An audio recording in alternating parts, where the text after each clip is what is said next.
Hello, my name is Sakia, and today me and Jeff will tell the story of the Morris worm, a worm like no other created by a computer mastermind. We want to highlight the good and the bad as it is what made it such an historic virus. I will come back at the end to give our final thoughts and opinions. The computer was designed to make life easier by accomplishing complicated tasks in an efficient way. Information could be shared more quickly. Furthermore, it was a step toward a brighter future, which had endless possibilities. But one mistake from a college student changed the outlook for the future of the computer. Robert Tappan Morris was a talented 23-year-old computer scientist and a Harvard graduate.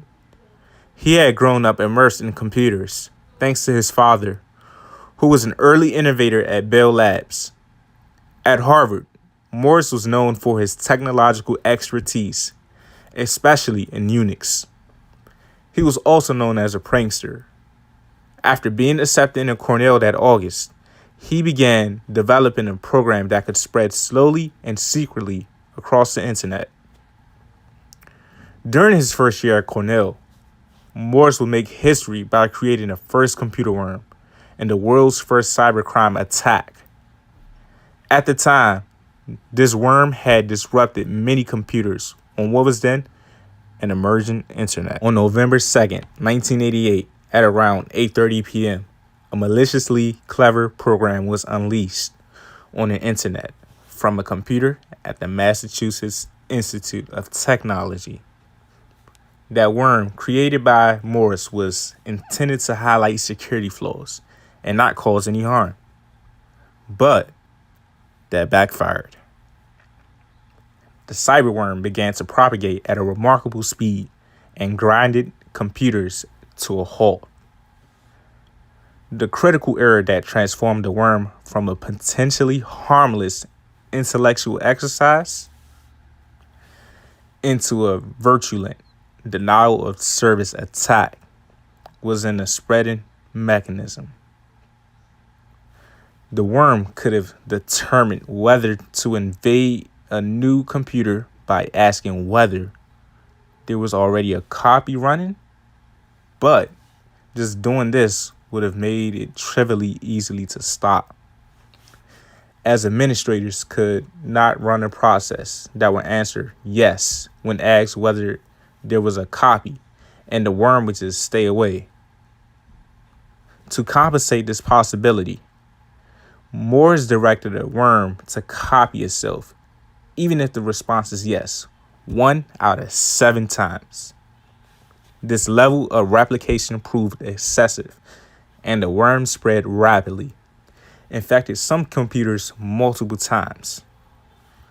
Within 24 hours, an estimated of 6,000 of the approximately 60,000 computers that were then connected to the internet had been hit.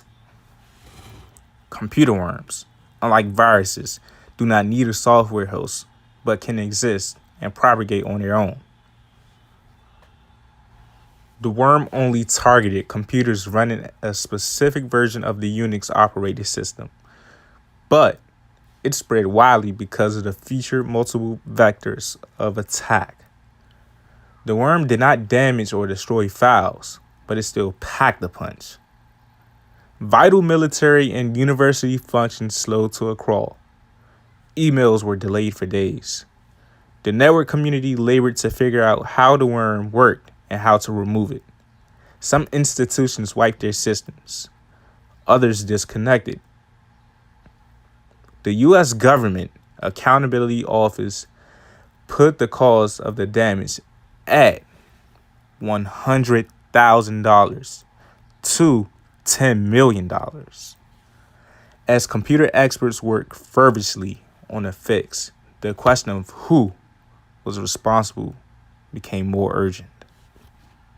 Shortly after the attack, a dismayed programmer contacted two friends, admitting he had launched the worm and despairing that it had spiraled dangerously out of control. He asked one friend to relay on an anonymous message across the internet on his behalf. Ironically, few received the message in time because the network had been so damaged by the worm.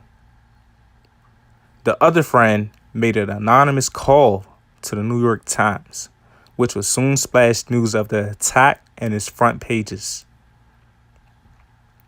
The friend told a reporter that he knew who built the program, saying it was meant as a harmless experiment and that its spread was a result of a programming error.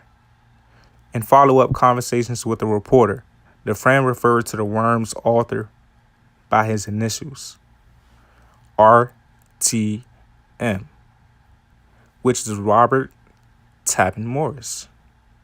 Using that information, the Times soon confirmed and publicly reported that the culprit was Robert Morris.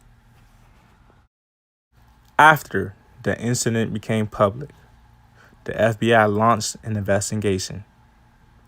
Agents quickly confirmed that Morris was behind the attack and began interviewing him and his associates and decrypting his computer files, which yielded plenty of incriminating evidence. Prosecutors indicted Morris in 1989. The following year, a jury found him guilty, making him the first person convicted under the 1986 Computer Fraud and Abuse Act law. Morris, however, was spared jail time. Instead, he had an order to complete 400 hours of community service. The episode had a huge impact on the nation, just coming to grips with how important and vulnerable computers had become. The idea of cybersecurity became something computer users began to take more seriously. Developers also began creating much-needed computer intrusion detection software. At the time, the Morris worm inspired a new generation of hackers and a wave of internet-driven assaults that continue to plague our digital systems to this day. Whether accidental or not, the internet first attack 30 years ago was a wake-up call for the country and the cyber age to come. It's crazy how something thought to be so harmless and meant to be an experiment can become something that no one, not even Morris, could have believed could spiral so far out of control. There are big lessons to learn from this. They were looking at a time where companies and labs didn't truly understand how to secure their computers and ensure safety. After this incident, Robert Morris began to work with Unix, helping to develop the Unix operating system. He also played a role in the first cyber war against Saddam Hussein's government. As we can see, while your life may start out unexpected, doesn't mean it will stay that way. Morris was able to make something out of himself even after his conviction, still doing something he loved.